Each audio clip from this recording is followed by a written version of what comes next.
All right, so number one, you have to become what I call a market authority. Well, what does that actually mean?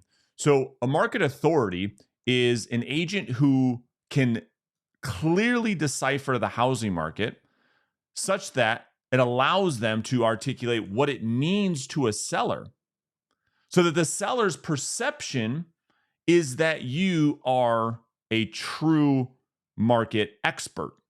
Well, how do you actually do that? Well, let's get into that. So, number one, you have to define your target market.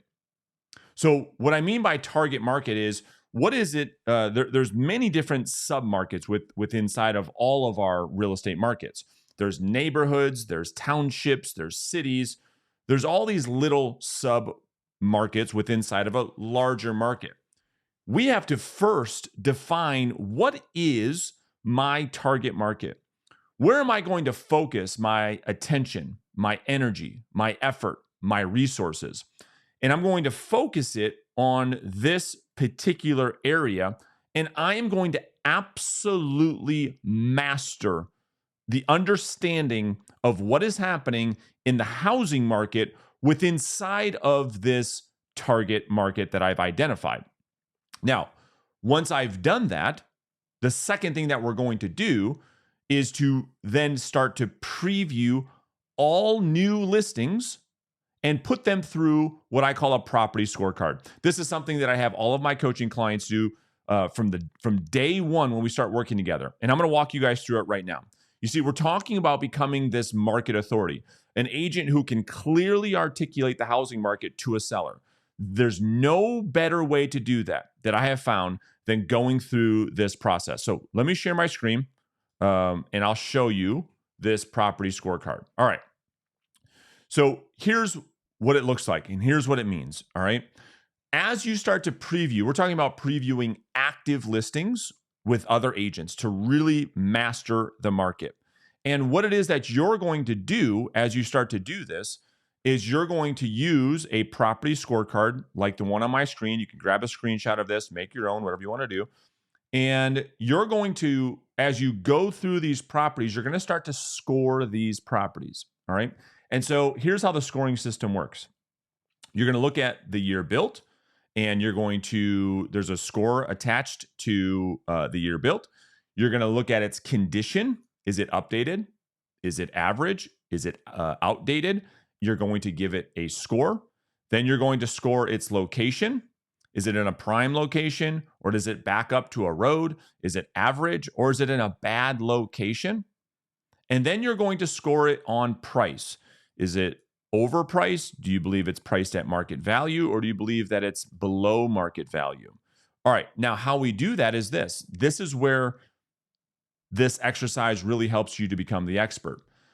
As you preview property that are listed with other agents, we're going to document this, and you're going to do this with every new listing that comes into your target market. You're going to put in the list price of that property. You're actually going to do your own CMA, and you're going to price the property. And you're going to say, well, I would have priced it at this price, not that price. And then you're going to follow this property through its life cycle and figure out, okay, well, what was the sold price? And what was the difference? And you're going to start to clearly learn the market when you start to do this. You start to preview the property. You actually walk through the property physically. So you really you get to understand market condition as it relates to buyer demand. And you start to connect the dots. And you get to see, okay, when I'm doing this, I'm coming up with XYZ price. Other agents are coming up with this price. Who's closer? And you start to learn. How long did it take? So the next thing you're going to track is what was the days on market?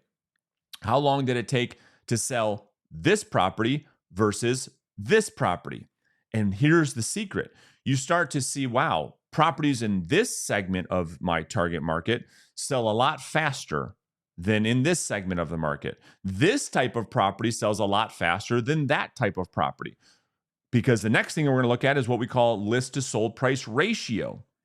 This has everything to do with desirability. So this type of property pulls a lot more buyer demand, and therefore its list to sold price ratio is higher. And then you give every property a score.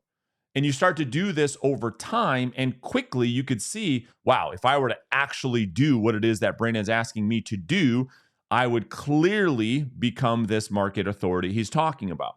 That's number 2. Number 3, then we're not done yet, right? Because you got to become a master of your craft. And this is the problem. This is why most agents are stuck working with buyers and they can never transition into becoming a listing agent. We've got to study the stats and the trends. Now, what do I mean by that? We have to look at the market and its stats this year compared to last year, because remember, what is the definition of a market authority? It's an agent who can clearly decipher the data such that they can communicate that data to a seller so that that seller has the perception that that listing agent is the true expert, that they become the trusted advisor. Well, we've got to study the stats. What stats specifically?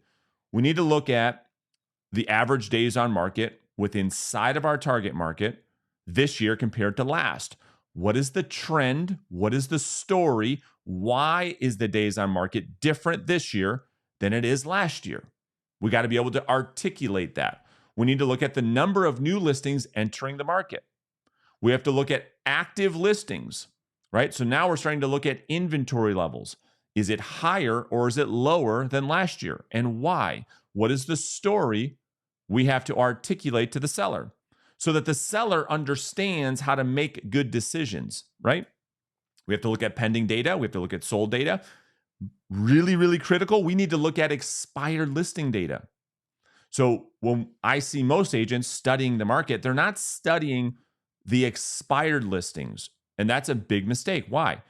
Well, when we study the expired listings, not only do we want to see what type of properties are selling the fastest, what types of properties are selling for what price, we want to see which properties are being rejected by the market. Sometimes, in my experience, you learn more studying the properties that were rejected by the market than you do properties that sold quickly. Because you start to see, okay, wow, that's a huge correlation. I just looked at the last 16 expired listings in my target market, and I found out that this type of property at this type of price, positioned this way, struggles in the marketplace. You start to learn, right? We're going to get showing data. So showing data specifically, we're talking about what are the average number of showings per listing in your target market so that you can clearly articulate that to your prospective seller. Your competition is not going to do any of this. You're looking at this list saying, holy shit, I don't do any of this. Right, that's the point. The first thing we have to do to transition out of a buyer-heavy business model into a listing agent business model is to become the market authority. All right. We need to look at active buyer analysis. So with inside of the showing data, this is where I spend a lot of time with coaching clients, is to go into what we call price brackets. Look at the showing activity by price bracket. Now we're talking about really becoming a tactician. Now you can clearly see, wow, if I'm up against an agent who knows all of this and I don't, and I'm just going in there and winging it, of course I'm going to get my ass kicked. Of course I'm not going to get the listing. So we need to look at which price bracket within inside of my target market, let's just say between 450,000 and 500,000 versus 425,000 versus 450. These are two price brackets. Where is the majority of the active showings happening? This is how we conduct an active buyer analysis so that we can articulate that to the seller. And then with all of this data, the fourth thing we would do to become the market authority is to start a weekly live show. Yep, you heard me right. Is to go onto Facebook and Instagram every week at the same time, the same day, and we're going to start a real estate housing market show. And this is how you're going to position yourself as the authority. Because when people see you through the camera, such that you're seeing me right now, there's an automatic perception of authority building that takes place. You want to also reap the reward of that. So when you start to take some of the data that we're talking about in today's video, and you start to communicate that through the lens to your target market, via Facebook Live, Instagram Live every week, you're going to quickly start to become known in your market as the trusted authority. All right, so that's number one. Number two, we need a proactive lead generation strategy for your ideal client avatar. So we talked about target market. That's the area, right? Now we have to clearly articulate what is our ideal client avatar. Well, that means that we have to say, okay, within inside of these segments of the market, which type of clientele can I best serve? Maybe you're a specialist in working with the elderly and people transitioning from the home that they raised their family into getting something smaller. That would be an ideal client avatar. Maybe you're going to specialize in selling condominiums. Maybe you're going to specialize in selling luxury properties. You get to decide what it is that you're going to focus on, but we have to have an ideal client avatar. So once we've identified that, what we next want to do is we want to be proactive in our lead generation such that you're initiating the conversations. You're not waiting for your ideal client avatar to find you, because we know waiting is not a strategy. Look at what you're doing right now. Most agents are waiting around for business and they're not doing enough business. So we can't be reactive when it comes to lead generation. We have to be proactive. Proactive means you're the one initiating the conversation, either voice to voice or belly to belly, with your ideal client avatars. Well, how do we do that, you ask? Well, we only have 6 options. We don't have 600, we only have 6. We could do some paid inbound. And the problem with that is that most agents that aren't earning 6 figures or a multiple 6 figures, they don't have the money or the time to wait for paid inbound to work. In other words, they can't invest in spending thousands and thousands and thousands of dollars farming an area with direct mail, which takes about 6 to 12 months for you to get your first listing. They don't have the money for that. They don't have the money to invest in radio. They don't have the money to invest in TV advertising, where they're spending money to get people to pick up the phone and initiate conversations with them. Most agents can't do that. Okay, fine. What's the second option? The second option to get into conversation with your ideal client avatars is through referral partners. What do I mean? I mean, perhaps working with a probate attorney. I mean, working with a financial planner, perhaps a divorce attorney, another professional who can refer their client to you because you're the market expert. That's another option.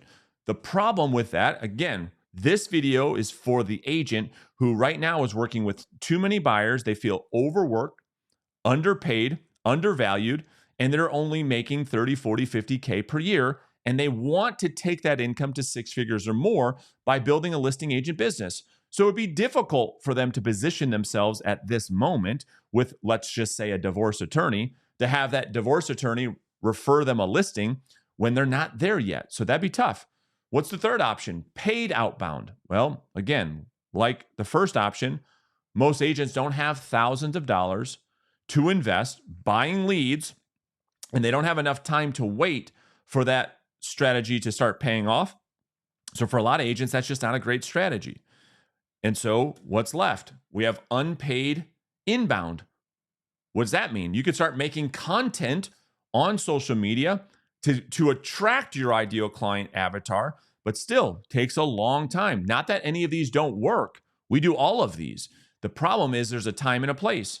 Well, what about number 5, your sphere of influence? Well, most agents that I know, certainly you will serve the people you know over time. And certainly there's a strategy for that.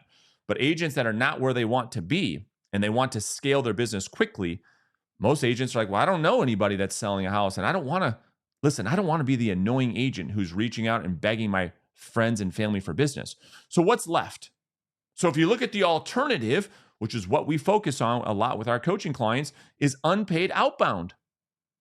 It puts you in a position to go out there and proactively generate conversations with the exact clients you want. And so there's some resources in the description of this video that, that will help you with this. Scripts, where to find leads, how to get homeowner information, things of that nature, how to find contact information of your ideal client avatar. There are some links in the description to help you. So why do we focus on unpaid outbound first? It's the fastest way from where you are right now to generating a listing-based business. It's the fastest. Literally, with some of the things that we do, you could start getting listings in just a week. It's the most profitable. We're not spending money to acquire clients. We're using our time and our skill to acquire clients. So it has the highest profit margin. It's the most predictable. We know with absolute certainty, I've tracked this with over 6,000 agents that I've coached. We know for every 10 conversations that you initiate, that you're going to get one solid lead from your ideal client avatar. We know that. And so that's predictable, puts you in control now of your income and your time versus waiting and being unpredictable, riding the income roller coaster as so many realtors do. And the best part about unpaid outbound, this allows you to start picking the type of property that you list, the price point that you work, and the specific clientele that you serve. You get to make a decision. I'm going to spend my time, energy, and effort initiating conversations with people in this target market. You can't do that with any other lead source. All the other lead sources, you don't have any control over the type of people that are reaching out to you, where they live, the price point of their home, the type of property they have, the type of clientele they are. You don't have any control with paid inbound. You don't have any control over any of other lead generation strategies like you do with unpaid outbound. You get to decide, I'm going to spend my time prospecting this specific segment of the market because it's the type of property I want to represent, it's the price point I want to work, and it's the type of people I want to serve. The third thing you must have if you want to go from where you are right now to build a 6-figure plus listing agent business is you have to have a compelling listing presentation. Now, you might say, yeah, I know that. Well, let's talk about specifically what I'm talking about and what it needs to have in order for you to win listings at a high level, in order for you to win listings when you go up against even agents that have perhaps more experience than you do. And you could still win if, number one, you have a strong property positioning strategy. If you understand the market based on some of the things we talked about earlier, and you understand how to position your listings in the market such that your listings become the obvious choice, this then allows you to articulate that a listing presentation to set yourself apart from your competition who don't have a strong property positioning strategy. They do a CMA and they say, Mr. Client, this is what I think we should list the house at. And then the seller says what? The seller says, well, no, I think we should do it like this. And then there's this back and forth conflict because that agent failed to articulate a specific way in which they're going to position their client's home that the seller says, oh my gosh, that makes all the sense in the world. So that's the first thing it must have. The second thing it must have is a powerful risk reduction system.